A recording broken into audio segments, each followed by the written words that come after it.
میرے حضرت شیخ العرب والعجم حضرت مولانا عبدالحفیظ صاحب مکی نور اللہ مرقدہ مثالی عاشق تھے۔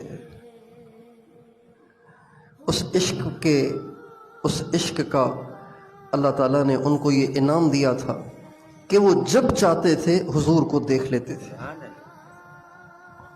دن ہو رات ہو، سوئے ہوئے ہوں یا بیداری ہو، بس آنکھ بند کرتے تھے اور سرکار کو دیکھ لیا کرتے تھے۔ دل کے آئینے میں ہے تصویر یار، جوں ذرا گردن جھکائی دیکھ لی۔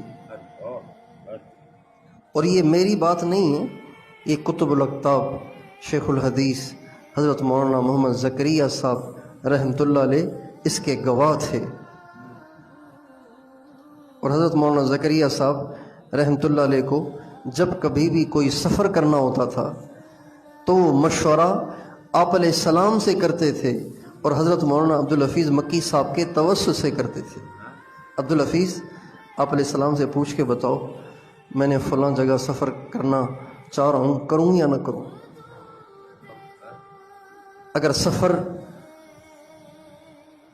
کا حکم ہے تو پھر دعا بھی کرواؤ۔ اور حضرت شیخ الحدیث مولانا زکریا صاحب فرماتے تھے بھائی میری چابی تو عبدالحفیظ کے پاس ہے، مجھے کہیں لے کے جانا ہے تو چابی عبدالحفیظ کے پاس ہے، عبدالحفیظ وہاں سے پوچھے گا مجھے بتائے گا، ہم جائیں گے۔ میں نے ان سے ایک دفعہ پوچھا کہ حضرت اللہ کی طرف سے ہے، جب آخری دفعہ تشریف لائے تھے تو ایسے ہی میں نے پوچھ لیا، میں نے کہا حضرت زندگی پہ بھروسہ نہیں ہے، اگر آپ دنیا سے چلے گئے تو پھر کوئی آپ کا ایسا عمل ہے جس کو آپ چاہتے ہیں کہ جب آپ دنیا سے چلے جائیں تب بھی کوئی آپ کی طرف سے اس کو جاری رکھے؟ کوئی آپ کا ایسا عمل ہو تو مجھے ارشاد فرما دیں، خادم حاضر ہے۔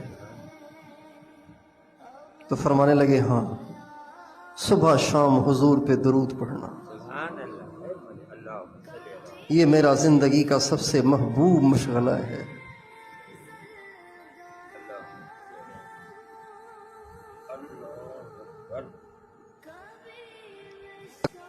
حضرت شاہ عبداللطیف بھٹائی فرماتے ہیں کہ آج خانقاہیں خالی ہیں، وہ لوگ کہاں چلے گئے جو نظر ڈال کے دل کو زندہ کر لیا کرتے تھے۔